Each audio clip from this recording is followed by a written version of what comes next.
d'être fidèles à notre programme. Bonsoir et bienvenue dans ce 1945. Nous sommes mardi, lendemain des scènes de violence au stade de Rufisque à l'origine d'un mort. Sur place, les populations sont extrêmement déçues par ces événements. Selon elles, la réputation de leur localité en a pris un sacré coup. Le chef de l'État a également exprimé sa déception et son mécontentement. Ces agissements doivent immédiatement cesser selon Macky Sall. Des mesures fermes sont à cet effet prises, même si le ministre de l'Intérieur, Antoine Félix Diome, affirme que la délinquance a fortement baissé au Sénégal. Des réactions à suivre dans quelques instants. À voir également d'autres mesures désormais applicables. Le paiement de la caution pour le loyer est maintenant fixé à 2 mois. Toute exagération sera sévèrement sanctionnée selon une note du ministère du Commerce.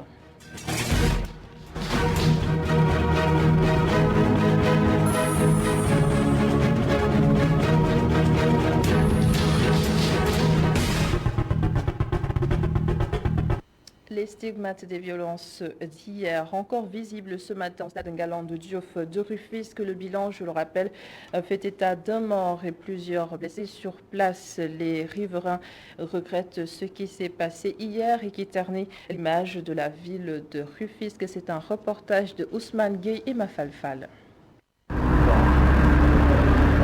Un mardi comme les autres au stade de Ngalandou Diouf de Rufisque. En dehors d'un décor chaotique, une clôture défaite, la fumée encore visible sur le gazon, sans compter des gradins touchés par endroits, c'est le spectacle habituel fait de ces jeunes et moins jeunes sur les gradins et la pelouse. Ici, on s'émeut, on s'indigne, on déplore, on fustige, on dénonce.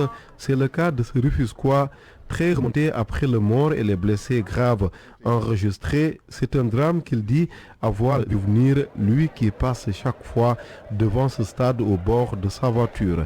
Il salue naturellement la suspension des navétanes, mais seulement Balla estime que la mesure est intervenue trop tard malgré des signes alarmants plus qu'évidents. C'est fait tardivement. Tous les jours, on eu des problèmes ici. Quand les matchs terminent, il y a des jets de presse tous les jours. Et les autorités compétentes savent ce qui se passe dans ce vieille ville. Donc ils devaient arrêter les ils devaient les arrêter. Il ne faut pas attendre qu'il y ait un mort pour qu'on les arrête. C'est pas normal, c'est pas normal. Et notre bijou là qu'on a gâté là, hein? Mais c'est pas normal. C'est pas normal. Il faut qu'on trouve des solutions. Arrêter les navetades, même la lutte. Parce qu'il y a des signes qu'on doit s'arrêter.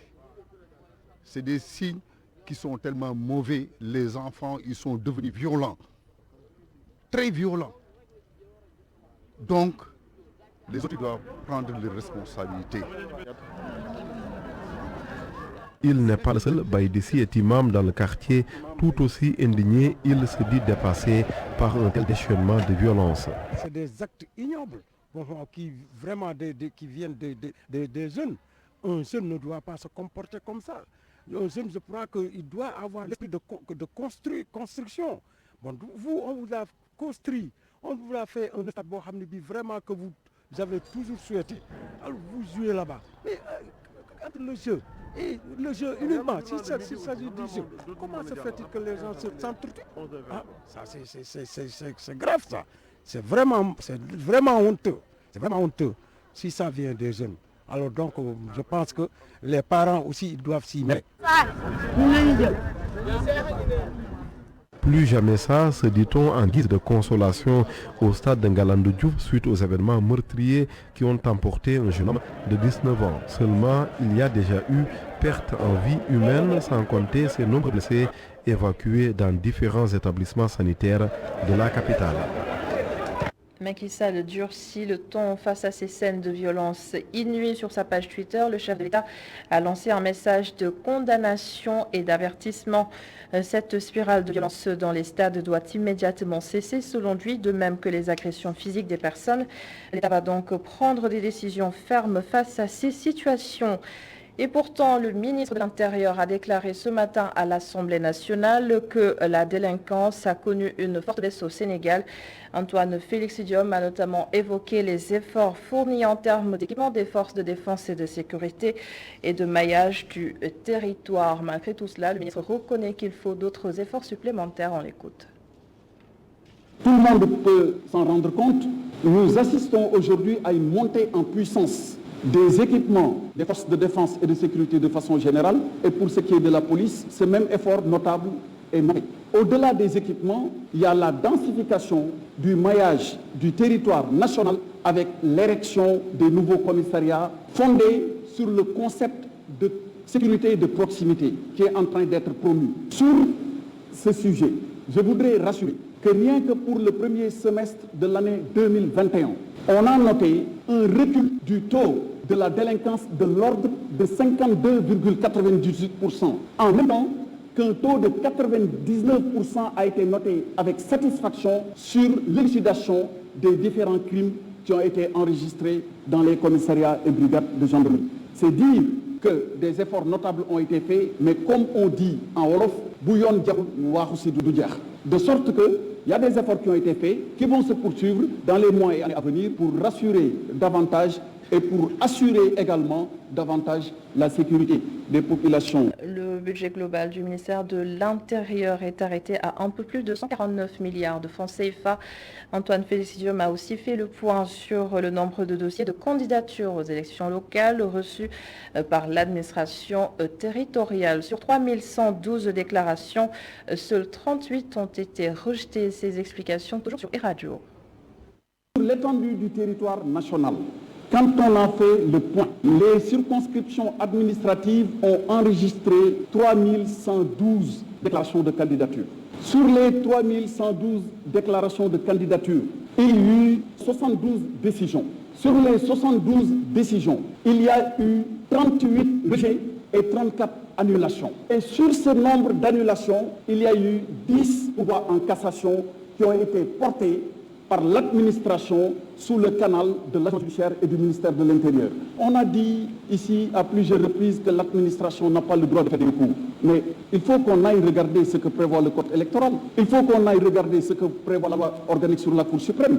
Ce que prévoit la loi électorale, ce que prévoit la loi organique sur la Cour suprême, c'est que l'autorité administrative qui reçoit a la possibilité de prendre une décision. Mais lorsque sa décision elle est annulée, l'administration a la possibilité d'introduire un pourvoi en cassation. Et je dois préciser sur ce point que les pourvois en cassation constituent l'une des exceptions en matière de caractère suspensif du pourvoi en cassation. On reproche à l'administration de ne pas intégrer aujourd'hui les décisions des cours d'appel. Mais qu'est-ce que prévoit la loi? Ça ne dépend pas du bon vouloir de quelqu'un. Ce n'est pas parce que quelqu'un a obtenu gain de cause devant une cour d'appel que tout de suite après, le préfet ou le sous-préfet doit intégrer la liste qui a été initialement rejetée. C'est pas ce que dit la loi. En matière de pourvoi en cassation, le principe c'est que c'est une voie de recours extraordinaire. Donc il n'est pas suspensif. Mais il y a des exceptions dans lesquelles, et il figure d'ailleurs la matière électorale, lorsqu'il y a un pourvoi en cassation, la décision ne peut pas être exécutée. C'est ça qui est prévu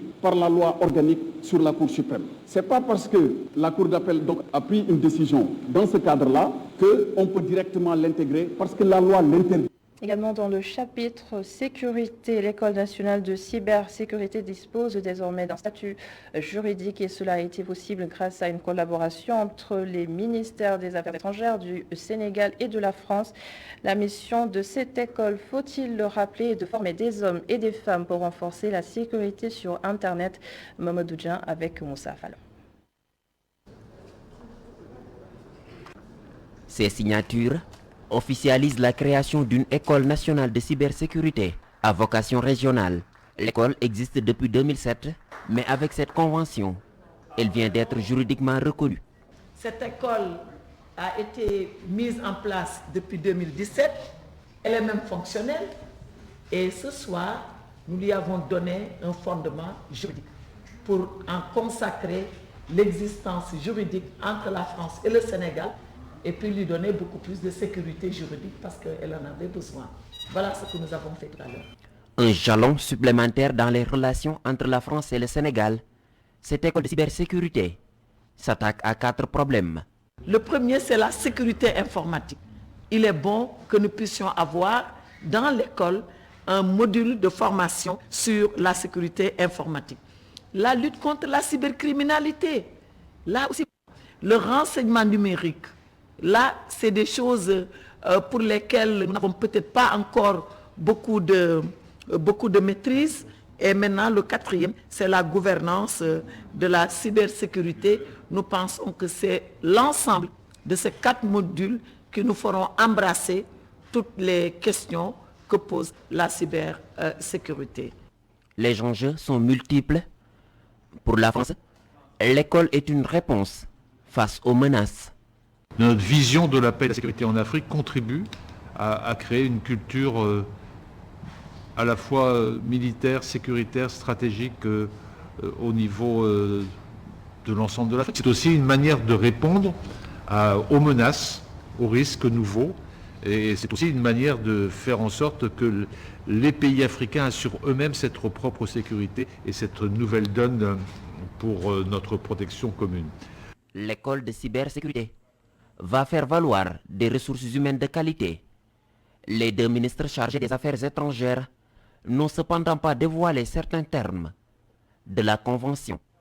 Sur le coût, alors le coût, je ne sais pas, certainement que ça va coûter cher, mais nous avons la France. Donc nous n'allons pas trop nous attarder sur le coût. C'est pour ça qu'il y avait des temps supplémentaires. Exactement. À Dakar, pour les besoins du Forum international sur la paix et la sécurité, le président sud-africain Cyril Ramaphosa a rencontré Macky Sall aujourd'hui au Palais. Les 2 chefs d'État ont signé plusieurs accords et dans plusieurs domaines. Et dans quelques instants, Pape Majarat Essar nous fera le compte-rendu de leur conférence de presse conjointe. Et lors de cette audience, le chef d'État Macky Sall a parlé des menaces terroristes sur le continent. Il annonce d'ailleurs la mise en place imminente de la force africaine avec plus de 25 000 soldats. Les Nations Unies sont également invitées à soutenir le continent dans cette initiative. Regardez. Nous avons des pays qui ne sont pas en mesure, dans la plupart du cas, de défendre leur propre territoire face aux menaces terroristes. Il faut donc une action globale, d'abord au niveau de l'Afrique, c'est ce que nous avons essayé avec l'architecture commune pour ce qu'on appelle la force en attente. La force africaine en attente, c'est près de 25 000 soldats qui sont entraînés à partir des États et des régions, de chaque région de l'Afrique. L'Afrique australe vient de mobiliser ces soldats pour venir en soutien au Mozambique. Et les autres Africains, nous avons la force en attente au niveau de la CEDEAO. Ça, c'est une manière de renforcer la solidarité et de suppléer aux carences nationales. La seconde chose, c'est que la paix et la sécurité dans le monde incombe au Conseil de sécurité des Nations Unies. C'est de sa responsabilité. Donc le Conseil de sécurité doit prendre en charge la lutte contre le terrorisme en Afrique et dégager les moyens qu'il faut, comme ce fut le cas en Afghanistan et dans d'autres régions où on a bâti des coalitions internationales, mettre les moyens qu'il faut et travailler avec les Africains sur, n'est-ce pas, une lutte efficace pour mettre hors du continent le terrorisme qui est en train de se métastaser et donc qui renvoie au calendrier grec les priorités du développement, les priorités sur la santé, sur l'éducation et sur le développement tout court. Macky Sall a donc reçu aujourd'hui son homologue sud-africain Cyril Ramaphosa. Les 2 chefs d'État ont signé plusieurs accords de coopération. Le compte-rendu, c'est avec Pape Majarat Essar.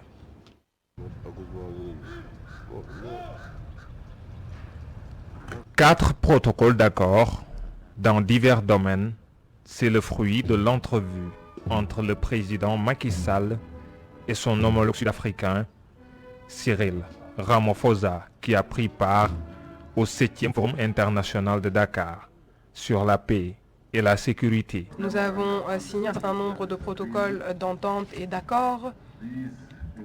Cela inclut un protocole d'entente sur des consultations diplomatiques et politiques, l'accord sur la commission conjointe sur la coopération bilatérale, un accord sur la coopération technique scientifique dans le domaine de la pêche et de l'aquaculture.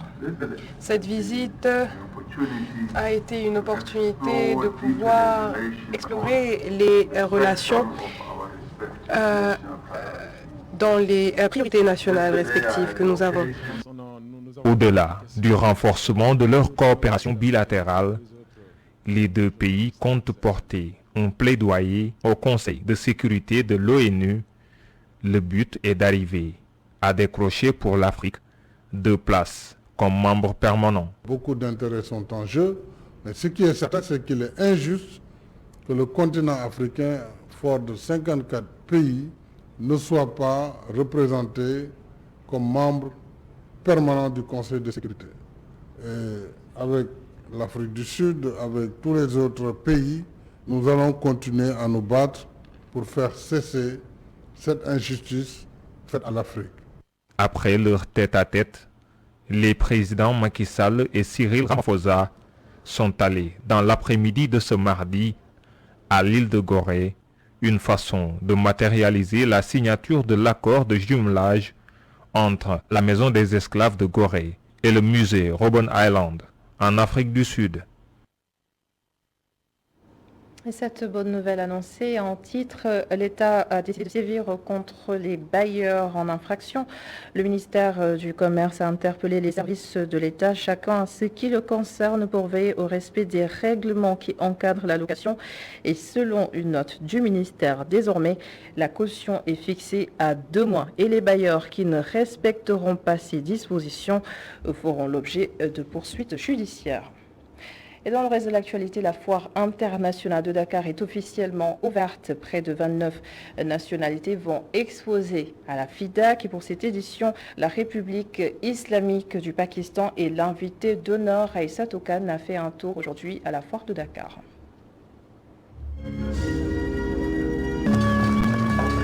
L'agrobusiness pour un développement économique et social durable au centre de cette édition de la foire de Dakar.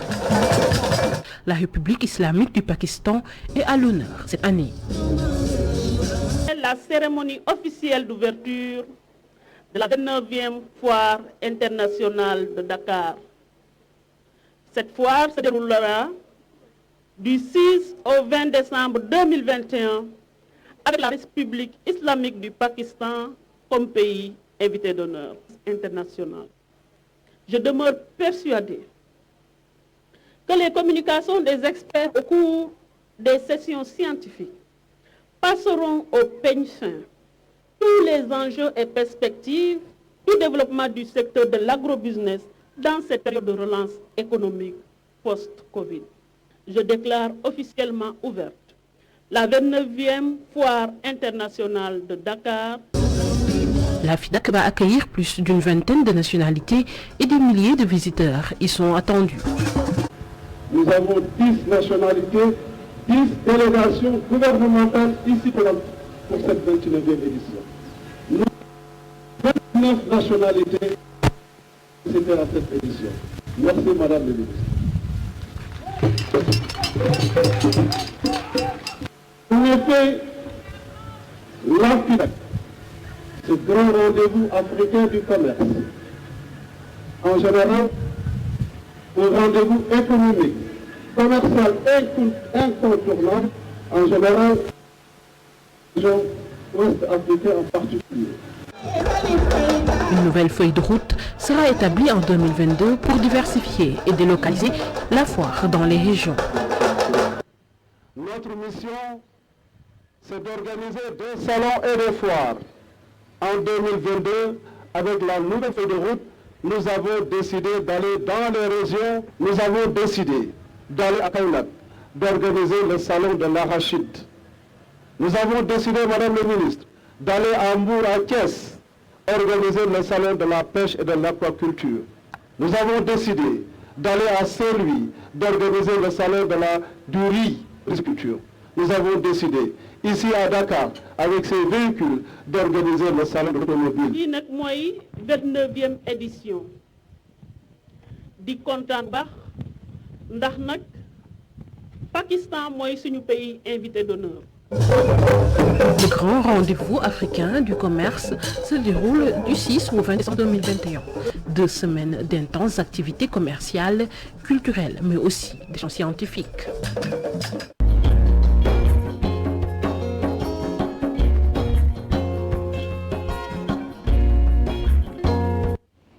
Passionnés de chaussures, des jeunes en ont fait un business très lucratif. Au marché Sandaga, un jeune s'est fait un nom grâce à la commercialisation de chaussures. Mortal Fall, il s'appelle. Nos équipes sont allées à sa rencontre et c'est notre modèle de réussite ce soir.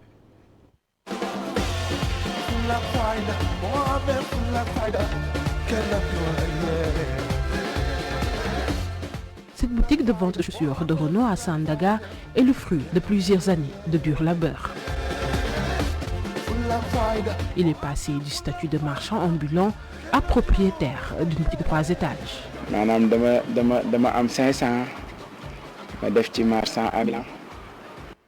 J'ai commencé mon commerce avec 500 francs. J'étais marchand ambulant avec l'aide de mon père qui avait une table ici à Sandaga. J'ai débuté la vente de chaussures.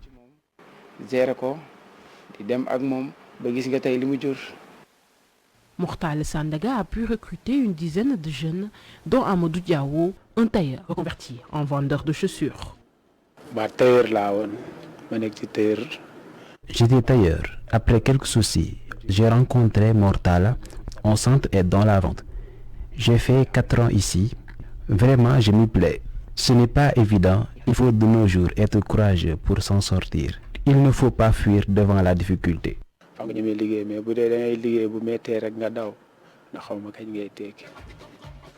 Aucun secret ne se cache derrière sa réussite. Mortal reste convaincu que chaque Sénégalais peut apporter sa pierre à l'édifice. Selon lui, l'immigration clandestine est à bannir.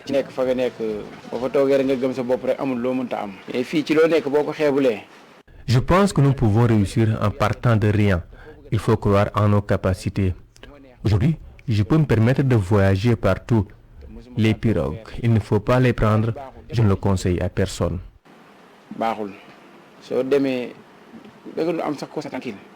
De plus, le fameux Tokfi Tekfi reste une conviction pour ce vendeur. Cet endroit m'appartient. Le titre foncier est à mon nom. Je n'ai pas fait d'emprunt à la banque et j'ai réfectionné des lieux. C'est 3 étages et plusieurs compartiments.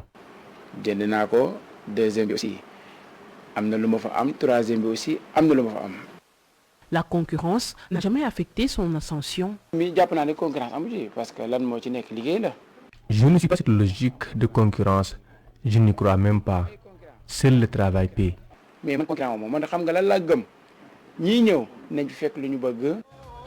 En tant qu'entrepreneur, il exhorte tout vendeur à suivre ses ventes, produit par produit, à détecter les modèles stockés de plus de 3 mois et organiser des promotions pour éviter les invendus.